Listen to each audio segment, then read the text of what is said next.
My name is Phixfox and welcome back to the fheroes2 patch note rundown.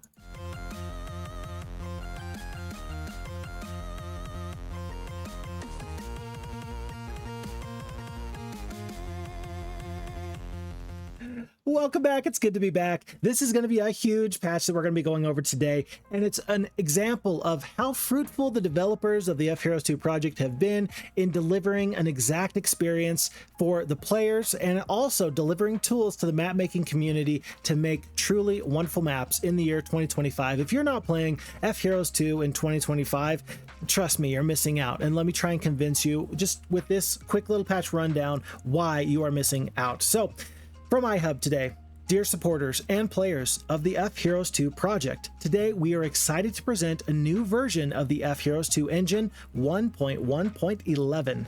This release includes several major changes and many smaller but important updates. First of all, map makers can now set any spells in mage guilds within towns and castles. This allows precise control of available spells and enables truly unique maps. Additionally, map makers can ban specific spells in mage guilds so that they never appear, offering new ways of balancing the gameplay. The issue to this point has been thus: map makers have determined that they're trying to make a specifically tailored experience for our players, and they will set up a gauntlet of monsters and barriers and puzzles. You have to clear out this area on the map before you can progress to this area. And what map makers have found is that it's not very fun for the player or for themselves to try and craft event bubbles and this progression through a map when a player can get a 5th level mage guild and 5 to 25% of the time get a dimension door and just no clip throughout the entire map. So what map makers have been doing is they've just been straight up banning the entire 5th level mage guilds from their map. That sucks. That sucks for the player. That sucks for the map maker. It limits a lot of the creativity that can be had for the player. And just because there's 2 main spells, Dimension Door and Town Portal, that can break a map, that doesn't mean that you don't want your player, and that doesn't mean that you as the player don't want to have access to Resurrect True or Hypnotize or Mirror Image or who knows what spell. There's lots of great spells out there. This provides the eloquent solution to make sure that the map makers can still keep 5th level mage guilds in the game and still do wonderful things without breaking their map. So let's take a quick peek actually at the map editor here. Of course, we just have a random castle here. We got our little detail mode used for special editing of action objects. When we click on this, if you've never seen this before, this is the interface that you have for fheroes2. Huge improvement over the original Heroes of Might and Magic 2 Gold map editor. And while of course you can indicate what level of mage guild you do want the player to have, you can also restrict buildings. You can say, yeah, I don't want the player to have, a 5th level or 4th level mage guild and so on and so forth. You can do that. That's never been a problem. But now we've got this brand new button, which I think is a game changer. Here's the button, Set Spells. So now we can click on any of these spells, and rather than have them just be a random spell, we can say this new slot, this first slot, is always going to be haste. It's always going to be slow. It's always going to be magic arrow, and you can tailor the perfect mage guild from castle to castle.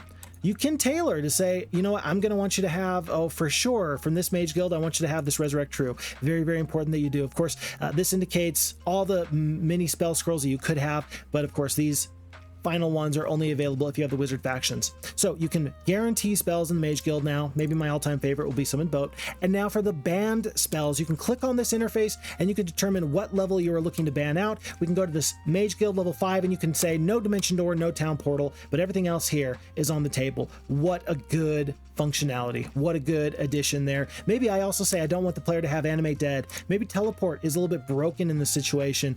Maybe View Towns, I don't want them to be able to see the enemies and be able to determine where they ought to go or how they ought to do things. Maybe in this case I say Vision Spell, Haunt. Nobody likes Haunt. That's not true. People do like Haunt, but maybe the map maker's got a grudge or a vendetta against the Haunt spell. Whatever the case is, this gives you the opportunity to do that functionality to craft the mage guild exactly the way you want it. So on this normal page here, just click in the random castle, go to Set Spells, and you can pull them up in that way. Make sure you always click OK to accept the changes that are made. If you set the spells and then you hit OK here, when you go back, the dimension door will still be there. But if you just hit exit, it's not going to save those settings. You have to click, you have to hit set spells, dimension door, hit OK, and hit OK. You always have to confirm by hitting OK to accept the changes made. So that way when you go back, what you want is still there. So very cool. And the design is very human, very high level of functionality with that. That feels excellent to me. Okay. Secondly, map makers can select which monsters will appear in the random monster objects. Previously, these objects generated completely random creatures, but now you can narrow down the selection, for example, to shooters only. This provides more control without reducing map replayability. One of the things I've noticed for any map that you've tried to, I don't know, speed run, I'm not really much of a speed runner myself, but we tried to complete the pyramid playthrough once upon a time as quickly as we could. And what I realized is that there's a lot of times where there's going to be a monster here, and if you just put it on random monster entirely, right, it could spawn as anything. And some spawns are much more favorable than others. And so what this functionality is going to allow you to do is take this cell detail button yet again, and once more, we're going to take the cell detail, we're going to click on the object that we're trying to adjust, and you can adjust how many creatures in the stack, of course, and you can also select which monsters there are. This random bubble says it's going to be a random monster, tiers 1 through 6, no problems there. And then you, of course, click to ban out which monsters you don't want available. There's a much better way of doing this. If you click on this, you could say, rather than just have any random monster, there's tier 1, 2, 3, and 4. You can click on this 4 block here, and you could say, well, I do want it to be something ranged. So in this case, no bone dragons or genies. We'll keep titans and power liches, no giants, no red dragons, so on and so forth. And in this way, you're making sure that the enemy, or rather the player, is always going to have to go through a ranged creature.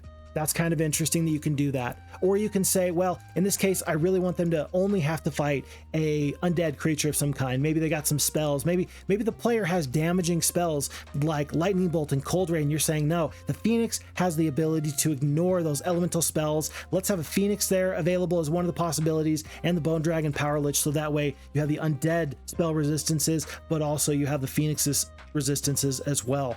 You know, so this gives you just an extra level of control, and it's so nice that you can do it for any of these different tiers and just make the exact experience you want. I could see it very much being the sort of deal where you say, I want rangers, orc chieftains, elves, or grand elves, and everybody else is gone. I think that this is going to be highly functional in the future. I'm excited to see map makers use that. So very cool stuff. During battles, the battle queue now highlights monsters with an outline when you hover the mouse over them, showing the order of their turns. It's a small but helpful improvement when you are unsure of the turn order. Folks, I am just one person.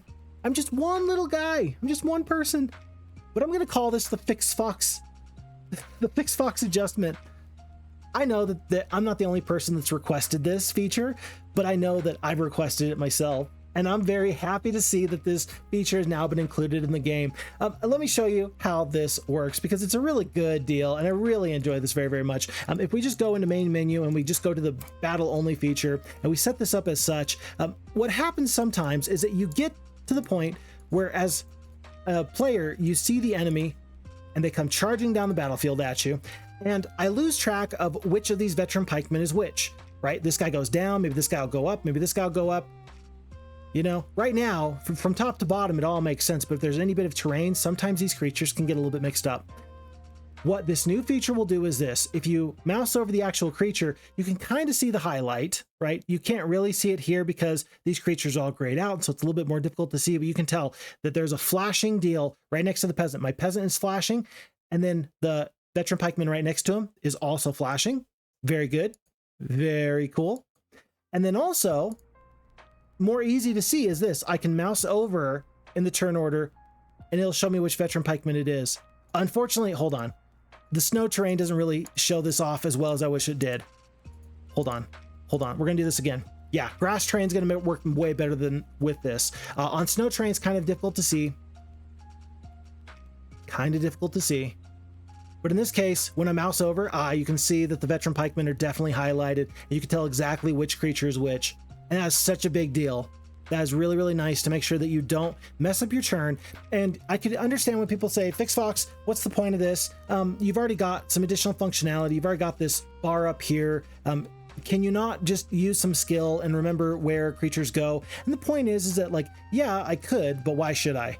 Like, do I really have to? I mean, you can always, of course, turn off the turn order. If you don't want to play with that feature, you don't have to. But for those of us who do enjoy playing with that, it's nice to have this little bit of extra functionality just to make sure that we don't lose track of who's who and where's where. And that feels pretty A-okay to me. So very good stuff there. And then lastly here, it says, among other UI changes, the team added icons for the Monster of the Week and Monster of the Month event dialogues, and the monster upgrade cost is now shown in the upgrade dialogue. In total, over 40 issues have been fixed since the last release. We're not going to look at the upgrade cost dialogue, but I do want to show you, among the UI changes, the added icons for the Monster of the Week. I think it's really fun. So we're just going to go over to, I don't know, let's just go to Full House, because I'm pretty sure I can just hit Z and I can just hit end turn a couple of times until we run across something like this. Folks, there it is. It's a new week, and astrologers proclaim this to be the week of the Druid. Druid growth is up by 5. All that's been added is this little portrait of the creature, but this stands out in a very nice way. It does not change the game fundamentally in any way, shape, or form, but it does allow us to look at this, and it allows us to at a glance recognize, something has happened on the map. This is just a good way of pointing out some additional information. Oftentimes this dialogue box gets a little bit bland and boring because you see it all the time, and it doesn't have this little additional with the picture. Now with the picture, it feels even better than ever before. So love this. Huge functionality, huge fun, huge flavor, and that is a big part of what the fheroes2 team goes for. So in this upgraded version of the engine, we thank you for your continued support of the project. To the fheroes2 team, thank you for all you do. Thanks for all the people who are out here enjoying Heroes of Might and Magic 2 in the year 2025. And I hope that there's going to be an awful lot of wonderful map makers go out there and enjoy the game, which I love so very, very much. And I hope that you enjoy it all the time as well. So with that being said, folks, my name is Phixfox. Thanks for being here for the patch note rundown. We'll catch you in the next one. Take very good care of yourself, because remember, if you don't look after yourself, who will? I'll see you around. Bye-bye.